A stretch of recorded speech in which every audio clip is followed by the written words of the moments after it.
Hi, ഞാൻ ടെസ്. ഞാൻ 2 years മുന്നേ ഒരു മാത്സ് ടീച്ചറായിട്ട് വർക്ക് ചെയ്യുമായിരുന്നു. കാനഡയിലേക്ക് മൂവ് ചെയ്ത് 2 ഇയേഴ്സ് കൊണ്ട് ഞാൻ bachelor of science in nursing programme university യൂണിവേഴ്സിറ്റി ഓഫ് ടൊറന്റോയിൽ നിന്ന്. റീസെന്റ് ഞാൻ NCLEX പാസ്സായി ഇവിടെ കാനഡയിൽ ഒരു ലീഡിംഗ് ഹോസ്പിറ്റലിൽ രജിസ്റ്റേർഡ് നഴ്സായിട്ട് വർക്ക് ചെയ്യുന്നു. I am also part time content creator. That's me.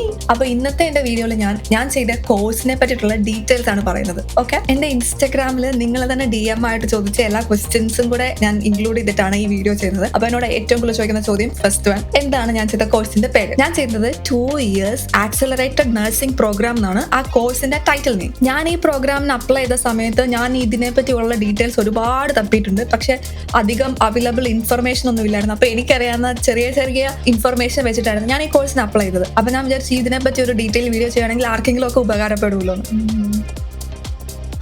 പിന്നെ എന്താണ് ആക്സിലറേറ്റഡ് നഴ്സിംഗ് പ്രോഗ്രാം? ബേസിക്കലി 4 ഇയേഴ്സിൽ നമ്മൾ ചെയ്യേണ്ട bachelor of science in nursing എന്നുള്ളത് കംപ്രസ്ഡ് ആയിട്ട് 15 മന്ത്സ് കൊണ്ട് കംപ്ലീറ്റ് ചെയ്യുന്ന പോലെയാണ് ഈ പ്രോഗ്രാം സ്ട്രക്ചർ ചെയ്തിരിക്കുന്നത്. ഒരു ബാച്ചിലർ ഡിഗ്രിക്ക് വേണ്ട എല്ലാ ക്രെഡിറ്റ്സും നമുക്ക് മീറ്റ് ചെയ്യുന്ന പോലെ അത് കംപ്രസ്ഡ് ആയിട്ട് കുറച്ച് ഇന്റൻസീവ് ആയിട്ടുള്ള രീതിയിൽ കംപ്ലീറ്റ് ചെയ്യാൻ പറ്റുന്ന പോലെ. അതായത് നമ്മൾ അതിനുവേണ്ടി ഒരു നഴ്സിംഗിന് വേണ്ടിയിട്ടുള്ള എല്ലാ തിയറീസും പ്രാക്ടിക്കൽസും എല്ലാം നമ്മൾ ഈ കോഴ്സിൽ കംപ്ലീറ്റ് ചെയ്യുന്നുണ്ട്.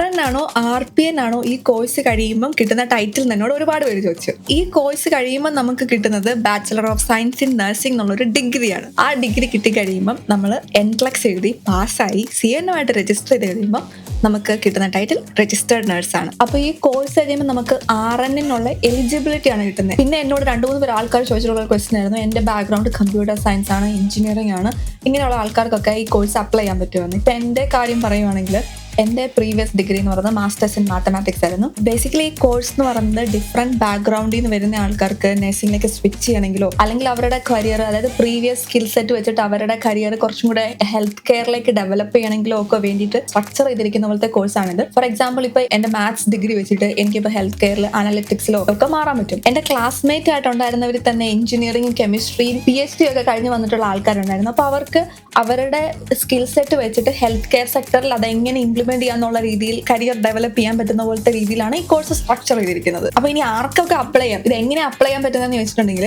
അഡ്മിഷൻ ക്രൈറ്റീരിയയിൽ പറയുന്ന കുറച്ച് എലിജിബിലിറ്റീസ് ഉണ്ട്. ആ എലിജിബിലിറ്റി മീറ്റ് ചെയ്യുന്ന ആർക്കും ഈ കോഴ്സിന് അപ്ലൈ ചെയ്യാം. ഇപ്പൊ നമ്മുടെ കോഴ്സ് വെച്ചിട്ട് നമ്മൾ ഇവാലുവേറ്റ് ചെയ്യണം, അതായത് അവർ പറയുന്ന ഇന്ന കോഴ്സുകൾ നമ്മൾ കംപ്ലീറ്റ് ചെയ്തിട്ടുണ്ടോന്ന്. അപ്പൊ ആ കോഴ്സുകൾക്ക് പറയുന്നതാണ് പ്രീ റിക്വസിറ്റ്സ് എന്നാണ് പറയുന്നത്. അവർ പ്രീ റിക്വസിറ്റുകളെല്ലാം നമ്മൾ മീറ്റ് ചെയ്തിട്ടുണ്ടെങ്കിൽ നമ്മൾ അപ്ലൈ ചെയ്യാൻ എലിജിബിൾ ആയി. ഇനി നിങ്ങൾ പ്രീ റിക്വസിറ്റിൽ എന്തെങ്കിലും എലമെന്റ്സ് മീറ്റ് ചെയ്യുന്നില്ല എന്നുണ്ടെങ്കിൽ ഇവിടെ റെക്കഗ്നൈസ്ഡ് ആയിട്ടുള്ള ഏതെങ്കിലും ഒരു ഇൻസ്റ്റിറ്റ്യൂഷനിൽ നിന്ന് ആ പ്രീ റിക്വസിറ്റ്സ് കംപ്ലീറ്റ് ചെയ്തിട്ട് നമുക്ക് അപ്ലൈ ചെയ്യാൻ പറ്റും. ആപ്ലിക്കേഷൻ എലിജിബിൾ ആയെന്ന് വെച്ചാൽ നമുക്ക് അഡ്മിഷൻ കിട്ടണം നിർബന്ധമില്ല. It's the minimum requirement. ഇത് അത്യാവശ്യം കോമ്പറ്റീറ്റീവ് ആയിട്ടുള്ള കോഴ്സാണ്. ഒരുപാട് ആപ്ലിക്കേഷൻസ് ഉണ്ടാകും. അപ്പം അവർ നമ്മളെ ഇവാലുവേറ്റ് ചെയ്ത് നമ്മുടെ ആപ്ലിക്കേഷൻസ്, അതായത് നമ്മുടെ പ്രീവിയസ് പ്രൊഫൈലും ഈ നഴ്സിംഗിലേക്ക് എത്രത്തോളം നമ്മുടെ സ്കിൽ സെറ്റുകൾ യൂസ് ചെയ്യാൻ പറ്റും, അങ്ങനത്തെ കാര്യങ്ങളെല്ലാം മീറ്റ് ചെയ്തിട്ട് ആയിരിക്കും നമ്മളെ അവർ സെലക്ട് ചെയ്യുന്നത്. ഇനി പ്രീ റിക്വസിറ്റ്സുകളെ കുറിച്ച് ആർക്കെങ്കിലും എന്തെങ്കിലും ഡൗട്ട് ഉണ്ടെങ്കിൽ കമന്റ്സിൽ അറിയിച്ചാൽ മതി. ഞാൻ പഠിച്ചത് യൂണിവേഴ്സിറ്റി ഓഫ് ടൊറന്റോയുടെ ഡൗൺ ടൗൺ ക്യാമ്പസിലാണ്. ഇപ്പോൾ ആ കോഴ്സ് അവർ സ്കാർബ്രോയിലും മിസിസാഗയിലേക്കും എക്സ്റ്റെൻഡ് ചെയ്തിട്ടുണ്ട്. അപ്പോൾ അതിനർത്ഥം എന്താ, ഇപ്പൊ 3 ക്യാമ്പസിലുണ്ട്. അപ്പൊ നിങ്ങൾക്ക് കൂടുതൽ സീറ്റ്സ് ഓപ്പൺ ആയി. അപ്പൊ നിങ്ങൾ ആരെങ്കിലും ഇപ്പൊ അപ്ലൈ ചെയ്യാൻ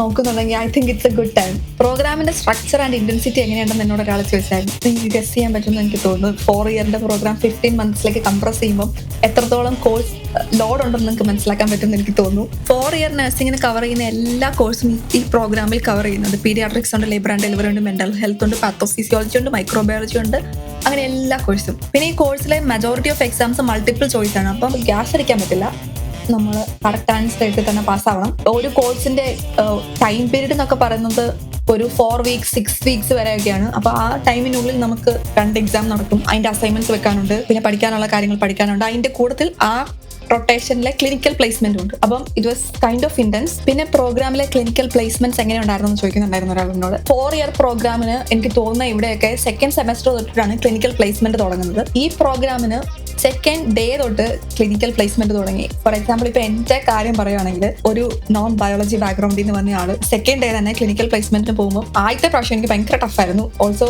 അതെനിക്കൊരു പുതിയ എക്സ്പീരിയൻസ് വരുന്നു. പുതിയ രാജ്യത്ത് വരുന്നു, ഒരു കോഴ്സിന് ചേരുന്നു, 2ാമത്തെ ദിവസം നമ്മൾ നേരെ ക്ലിനിക്കൽ പ്ലേസ്മെന്റിന് പോകുന്നു എന്നുള്ളത് എനിക്ക് ഇച്ചിരി ടഫായിട്ടുള്ള കാര്യമായിരുന്നു. ഈ പ്രോഗ്രാം മൊത്തം അങ്ങനെയാണ്, ചടപടയെന്നെല്ലാം തീരും. അടുത്ത ക്വസ്റ്റ്യൻ, ഈ കോഴ്സ് ചെയ്യുന്നതിൽ ഏറ്റവും ബുദ്ധിമുട്ടായിട്ടുള്ള കാര്യം എന്തായിരുന്നു എന്നോട് ഒരാൾ ചോദിച്ചായിരുന്നു. എന്റെ കാര്യം പറയുവാണെങ്കിൽ ഈ നഴ്സിംഗ് എഡ്യൂക്കേഷൻ ആയിരുന്നു എന്റെ first time Canadian Canadian education. നാട്ടിലെ എഡ്യൂക്കേഷൻ സിസ്റ്റത്തിൽ നിന്ന് പെട്ടെന്ന് ഇങ്ങോട്ട് മാറിയപ്പം ഒരുപാട് കാര്യങ്ങൾ വ്യത്യാസം ഉണ്ടായിരുന്നു. എന്റെ ക്ലാസ്സിൽ ഞാൻ മാത്രമുള്ളായിരുന്നു ഒരു ഇമിഗ്രന്റ് ആയിട്ട് ഫസ്റ്റ് ടൈം കനേഡിയൻ എഡ്യൂക്കേഷൻ ചെയ്യുന്നത്. അപ്പൊ എല്ലാവരും ഈ സിസ്റ്റമായിട്ടൊക്കെ യൂസ്ഡ് ആണ്. അതിലേക്ക് അഡാപ്റ്റ് ചെയ്യുക എന്നുള്ളതായിരുന്നു എന്റെ ഫസ്റ്റ് ടൈം ഏറ്റവും ഹാർഡ് പാർട്ട്. പിന്നെ എനിക്കുണ്ടായിരുന്ന ഒരു പ്രശ്നം, ഞാൻ ഈ കോഴ്സിനെ ഞാൻ പ്രീ ജഡ്ജ്മെന്റോട് കൂടിയാണ് പോയത്. ഞാൻ വിചാരിച്ചു നഴ്സിംഗ് അല്ലേ, ഇറ്റ്സ് വെരി ഈസി എന്നുള്ള രീതിയിലായിരുന്നു ഞാൻ പോയത്. അവിടെ ചെന്നപ്പോൾ എനിക്ക് മനസ്സിലായി it's not an easy programme. പിന്നെ എന്റെ ക്ലാസ്സിൽ ഫസ്റ്റ് എക്സാം കഴിഞ്ഞപ്പോൾ എനിക്ക് മനസ്സിലായി, ക്ലാസ് ആവറേജ് ഒക്കെ കണ്ടപ്പോൾ മനസ്സിലായി വെരി കോമ്പറ്റീറ്റീവ്, എല്ലാവരും നല്ല പഠിപ്പിസ്റ്റുകളാണെന്ന് എനിക്ക് മനസ്സിലായി. ആ സിസ്റ്റത്തിലേക്ക് നല്ലൊരു കോമ്പറ്റീറ്റീവ് ആയിട്ട് നഴ്സിംഗ് പഠിക്കുക എന്നുള്ള സിസ്റ്റത്തിലേക്ക് അഡാപ്റ്റ് ചെയ്യുന്നതും എനിക്കൊരു സ്ട്രഗിൾ ആയിരുന്നു. എന്നോട് ചോദിച്ച ക്വസ്റ്റ്യൻസിനെല്ലാം ഞാൻ ആൻസർ ചെയ്തെന്ന് വിചാരിക്കുന്നു. ആർക്കെങ്കിലും അപ്ലൈ ചെയ്യാൻ താല്പര്യം ഉണ്ടെങ്കിൽ ഇറ്റ് ഹെൽപ്ഫുൾ ആകുന്നോർത്താണ് ഞാൻ ഇപ്പൊ തന്നെ വീഡിയോ ചെയ്തത്.